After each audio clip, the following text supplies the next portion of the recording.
ponder, I ask myself, why would it not happen? It won't happen to me, it probably wouldn't happen to you or some of you.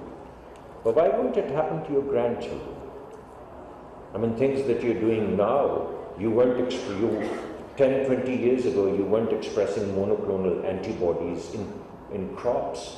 Now you are. In mice, ovary lines, now you are. So if you're expressing human proteins, if you're expressing human organs in labs and various systems, what is going to stop you? And are you prepared for that? I mean, right now, when people are already kind of in the Western world, they have designer babies, you can program to have a certain color of eyes and so on and so forth. So this entire, the pictures that you see on television and movies, the pictures about these robots taking over the world, that's not going to happen. Sorry, I mean, I had to break your heart. It's you who's going to take over the world. Once you're programmed, how are you going to tell? What part of you is a robot? What part of you is science that has programmed you? And what part of you is left that is the original human? So that cyborg, the world that would have cyborgs, not robots. Who would be human and who would be half human? Who would be a programmed kid? And what level of programming would you lose human? All of these things are already happening. All of these things are happening in the lab. Now the question is, when does it come about and start to enter our lives? And that is the future that we are talking about, because that is what is getting commercialized right now. So I think the world is going to be defined by this platform. I think the world is also going to be defined by cognitive sciences. I mean, I was watching this specially abled people's Olympics on YouTube. And there were these people who had illnesses that had paralyzed them, neck below. And then you see them in that Olympic getting up. You see no exoskeleton. You don't see anything. You don't see any wires coming out. You don't see anything. They just think of something, and somehow or the other, whatever they think gets into the support system that they have, whatever they put around them. And then they get up and they run and they kick the ball. Now, how does this happen?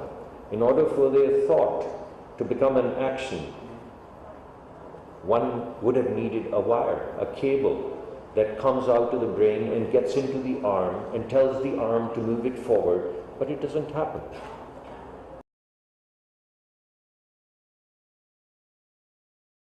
So this entire thing about cognition, human intelligence, translating itself into certain kinds of actions, that is the future.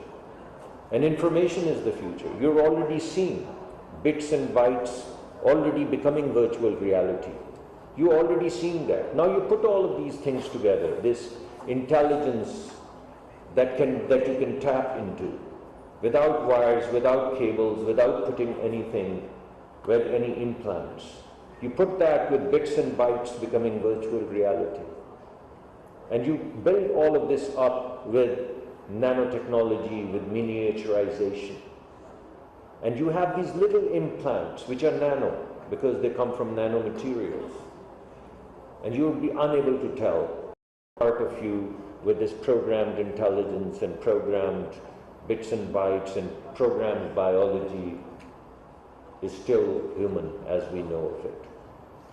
So my question is that with all of those things actually happening in commercialization, should we not do what happened with copper and wireless?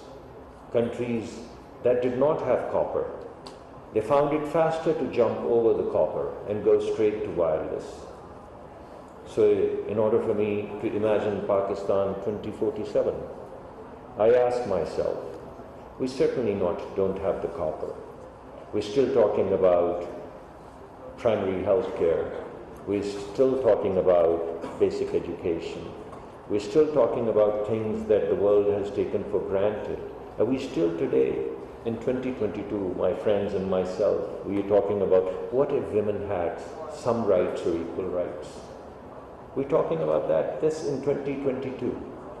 We're talking about having decent education for children in 2022, and primary health care, and infant mortality, and child mortality, and all of those things. That's what we're talking about now. That's the copper that we don't have. And the world that I've laid out in front of you is that wireless world that we can jump to. The question is, do we have the willingness, do we have the political will, and do we have the faith and belief that yes, we can?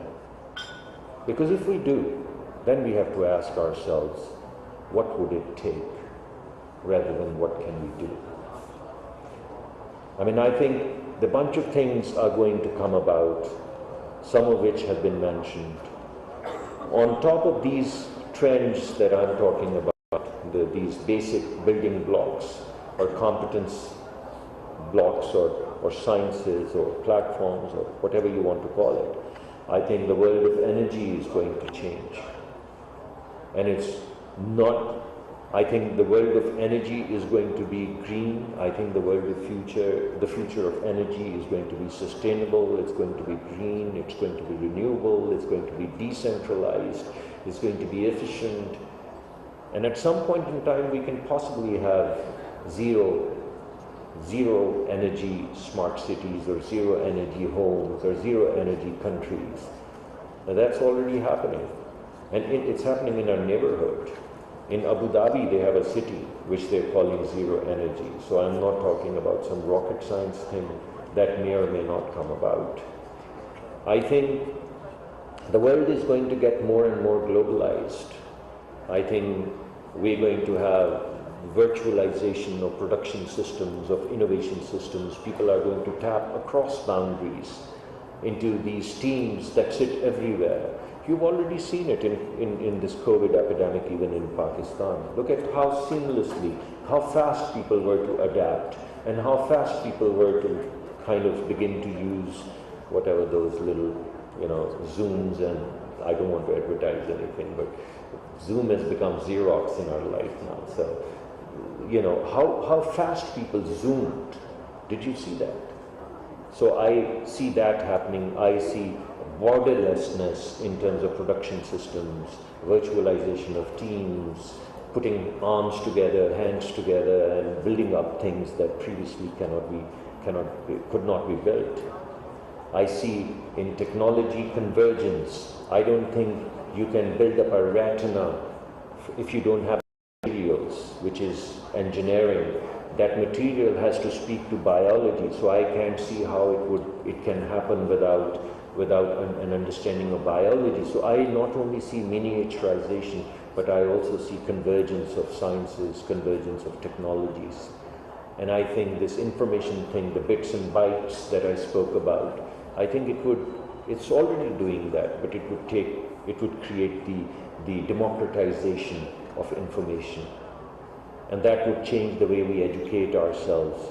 That would change the way our entire conception of school and university is going to change with this democratization of information and the availability of information, and what I call the enfranchisement of people, because people living in our part of the world have been completely disenfranchised.